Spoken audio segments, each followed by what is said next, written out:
Good morning and welcome back. It is Uncle Phil. I have missed you guys. I hope you guys had a great summer like I did. But I feel sorry for people who don't like football because they have to wait till Christmas to what we get right now and today. Couple of little announcements. Smooth Andy stepped back. He has a lot going on with his day job, and just wanted to take a break and is not going to be with us this year. But that opens opportunities for other people in the Uncle Phil family. And first up this year, and you will get to know him, is the Frixer. Andy and I used to talk about him all the time on the show.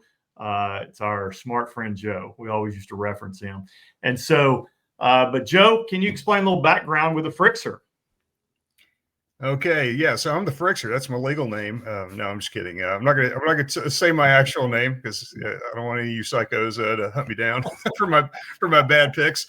But yeah. So I'm the Frixer, and that if you look that up in Urban Dictionary, it's a play on my last name. And a Frixer is like a fixer, except he's a person who breaks something else while he's fixing the one thing he's working on, right? So he actually gets the thing fixed and he breaks something else in the process, right? So that sounds like me. And the reason that sounds like me is I'm only dangerous when I think I know what I'm talking about. So you got to take my opinions and hold them very loosely, as I do. So. Well, you're going to be plenty dangerous here because here we're going to do that. The way we're going to set this up is that today's episode is really just kind of an overview of this upcoming NFL season, what we're most looking forward to, just a few random thoughts before we jump in. And then every day after that, or the 8 consecutive episodes after that, we're going to break down each division of the NFL and tell you what we're going to do. And those are going to be about 30-minute segments of each division, go by team by team. You know, a lot of people just hit, one team and really don't talk about all of them. We're going to talk about every team, and then we're going to rack and stack each division the way we see it playing out.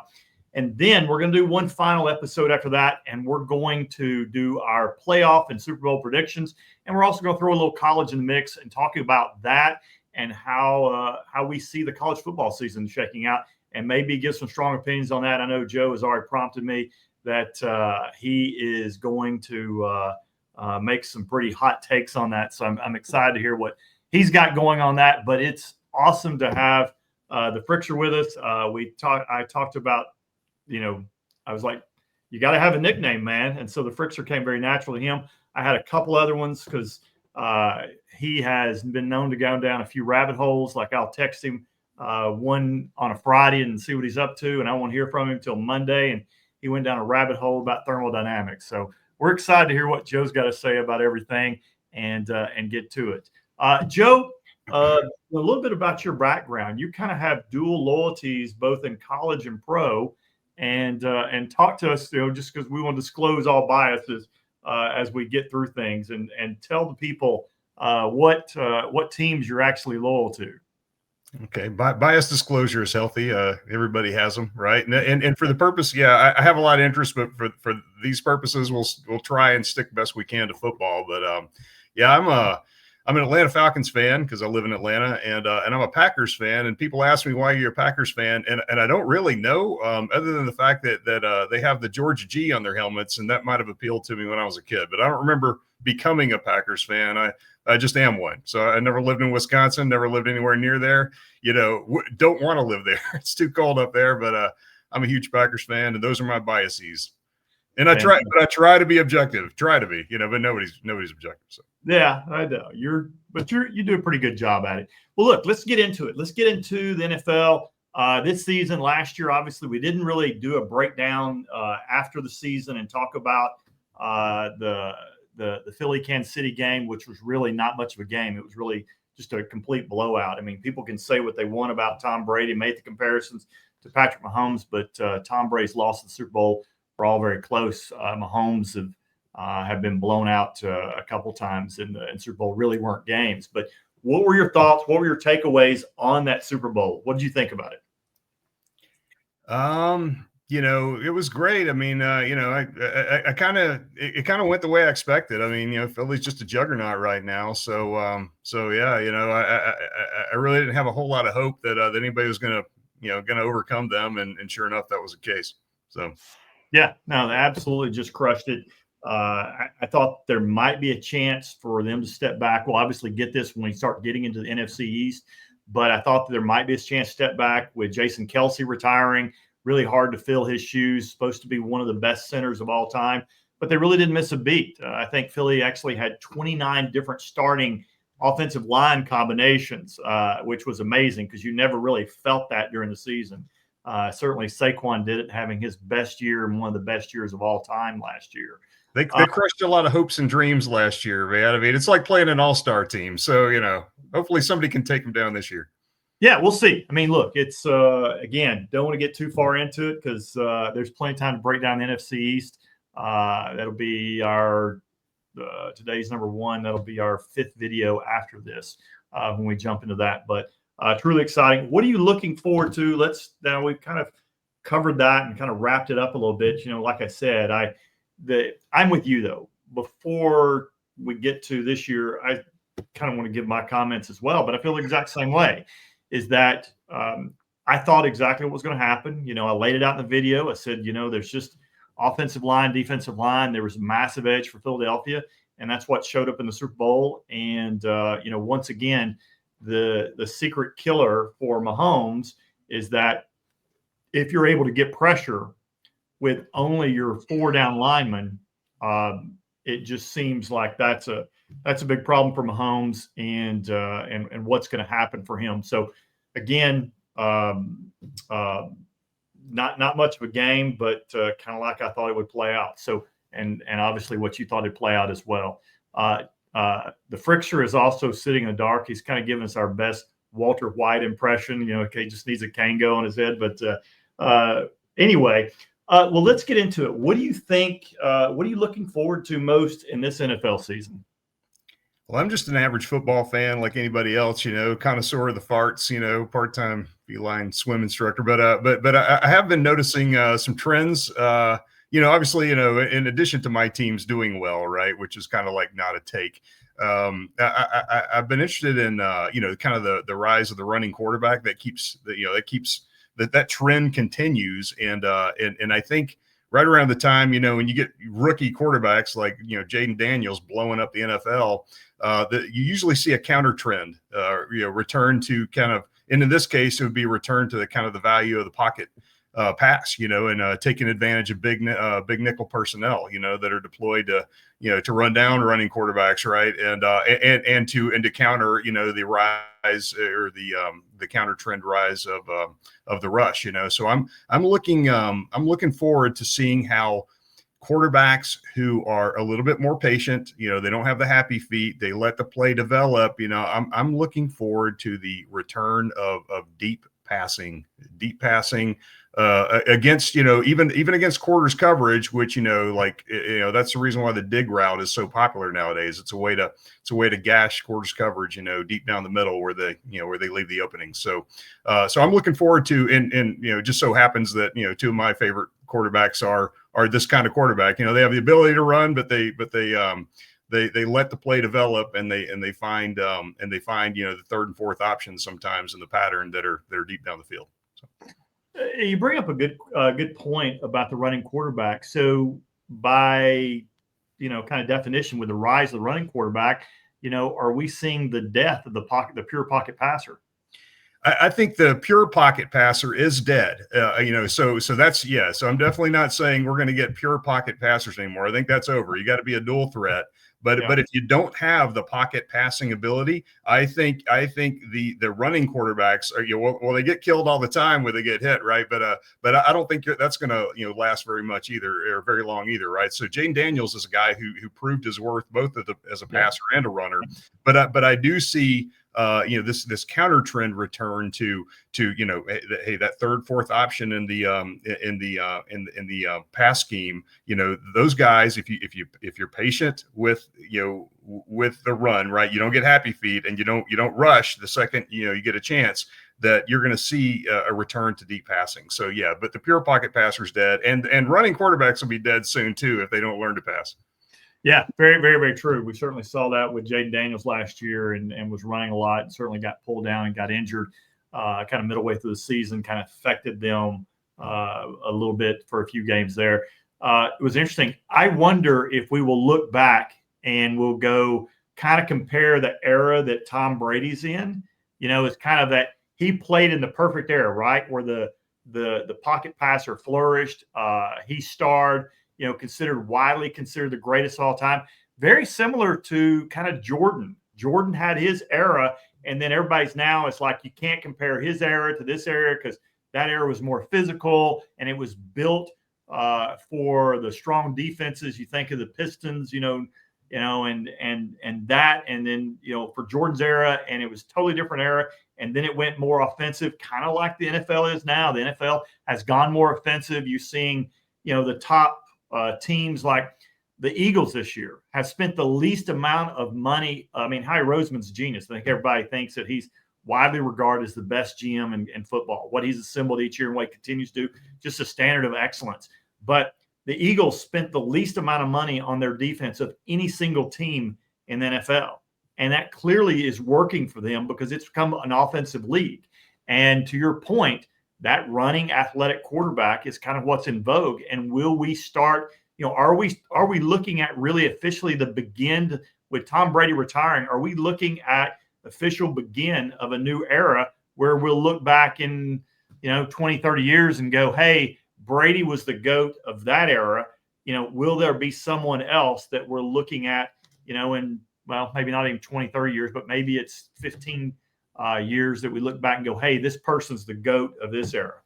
Yeah, it's a constant tug of war with offense and defense, right? And just as one trend gets, way down the tracks, right, you see the counter trends, right? Because you're adjusting to the adjustments in personnel that people have been making to counter the other trend, right? So that's right. So just when everybody starts doing one thing, the smart coaches start zagging when everybody else is zigging. And so, but yes, and could Brady still play today? Yeah, sure he could play. So maybe the dead pure pocket passer, that's too strong language, right? Because he got rid of the ball very quickly. But you do put your offense at a disadvantage when you're one dimensional, right? No question about it. I think that's a very valid point. I mean, it's rarely ever, always, or never. I mean, that's kind of an extreme view. Although we seem to have a lot of extreme views today when it comes to politics. Kind of the ends are ruling the earth, but that's a whole different discussion here in another podcast. Hopefully that you'll start one day, that I've been encouraging you to do. But to your point, Brady pre-snap. Manning pre-snap, Drew Brees pre-snap, all those guys, Hall of Famers, because of their pre-snap abilities and do that. And I think that's where the pocket passer, if that pocket passer is going to be a part of the future of the NFL and this rebirth or whatever, they have to be excellent at pre-snap. Certainly, something that Caleb Williams is focusing on right now, to develop, all these younger quarterbacks. I'm sure that Sean Payton is getting Bo Nix to do that as well. But again, that's really the key. Well, let's get in. We've kind of mentioned a few teams that we're talking about. Are there any teams this year that for you that you're like, hey, I am looking forward to seeing this team? Clearly, you were looking forward to seeing the Packers. You're looking forward to seeing the Falcons. And if you want to mention those, then that's fine.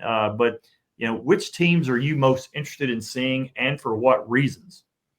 Yeah, I don't know about any surprises, but I do think that it's weird. I thought Lamar Jackson probably should have won the MVP. He just had the numbers to do it. Allen's great, but Allen really is great, and he's really good at avoiding sacks. And for that reason, I think Buffalo is still going to be strong.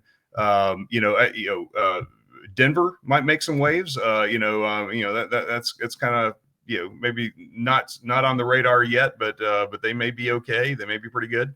It'd be interesting to see what Aaron Rodgers is able to do in Pittsburgh. He still can pass, man. He's still accurate. I don't like the guy's attitude, even as a Packer fan, but the guy can play football. So if they can keep him healthy, Pittsburgh might surprise some folks. Yeah, no, I think it should be really interesting. There's a lot of teams here. I mean, NFL is just such an amazing product, right? I mean, it's clearly the king of all sports, dominates the ratings. If you look at the top 100 shows every year of the ratings, NFL games are at least at least 80, and I think most times around 90. All the NFL games, the top 90 or top 100 programs listed. So it's just clearly do a great job with the product. For me, though, I'm looking forward to seeing if like teams like Carolina and Tennessee. Can Carolina, will Bryce Young continue his trajectory from last year? I know these are a little bit non-traditional, because everybody's like, hey, I want to see Jaden Daniels. Well, I do too. They only beat one playoff team last year. And that was a hurt Jalen Hurts. That was an injured Jalen Hurts team where Kenny Pickett played, and he beat them. And so that was really it in the regular season. So will that continue to develop? He certainly looked very strong. Week 2 of the preseason, they only played him for a couple series, but he looked outstanding. Maybe just one, but he looked fantastic. But I do want to see Carolina and Tennessee. I want to see Cam Ward to see. He was clearly far and away the number 1 pick, as we can see right now with Shedeur Sanders. He is, third preseason game of the year, took some sacks, didn't look good. It's kind of the same thing that Caleb Williams did. They were in an offense in college, were in Colorado and USC, very similar, where they didn't have an offensive line. They played hero ball. They weren't changing a whole lot last scrimmage. They're just like, hey, let's go get it. And that's certainly not the NFL. You just cannot do that. And both those I've always considered Shedeur kind of a poor man's Caleb Williams, because Shedeur, just it doesn't have the sheer athletic. He's athletic, but just not the talent that Caleb does. But they both back up, instead of going forward, except, Caleb kind of does both. Sometimes he runs himself into pressure. He walks toward the line when he shouldn't. But most of the time their main step is to retreat. And they both kind of retreat holding the ball with one hand. And, of course, that runs them into trouble and takes big losses, as Shedeur did in the final game of the preseason. So, but again, Carolina, Tennessee, I think those are going to be truly interesting teams to watch. Both teams in their building. I've talked to a couple people that are in that building, or both those buildings, and both those teams think that they are rebuilding in the right way. And they feel very optimistic. They don't feel like that those teams are Super Bowl contenders this year, and probably not even playoff teams potentially. But at least they feel like they're heading the right direction. I'm anxious to see Bryce Young, to see what he does and stay forward in that. So really interesting time, guys. We're going to have a great time breaking this down for you guys this year. We're really, really excited to come with you. I'm glad that you guys finally get to meet. Get to meet the Frixer. He has been a part of Smooth Andy's life and my life now for, close to 15 years now, I think we're figuring out. But he's got some really interesting takes, and we may stay on topic with football, but we may not. I'll always thank Joe for going down a rabbit hole and telling me several years ago about this new digital asset called Bitcoin. When it was around $1,000, and just beat me over the head till he made me buy some. So I'll always appreciate that. Guys, hey, thanks for tuning in. And this is a short intro, but we're going to dig deep with our next one, and we're going to go straight into the AFC East, where I know Joe's excited about Buffalo, but, will New England, with Mike Vrabel, will he turn things around, and will that be any kind of threat to Buffalo this year? Will be interesting to see. I don't know Joe's takes on the Jets or the Dolphins, but we're going to find out those two in our next episode as well. But guys, thanks for tuning in as always. Hey, if you like what you're hearing and it kind of aligns with the way you're thinking, certainly go to Uncle Phil's Locks. I have I do picks and season passes there. Join that. Follow me on X. Follow me on Instagram. Follow me on TikTok. And also, please like and subscribe on the YouTube page. And hopefully before too long, I'll be promoting Joe as well for wherever he lands and does stuff, because he just can't beat him down to football. We are excited to see what he does in the future. But guys, thanks for tuning in, and we'll see you next episode where Joe and I dig in deep to the details on the NFL season. Guys, As always, guys, thanks for tuning in. And as always, let's roll. Let's go.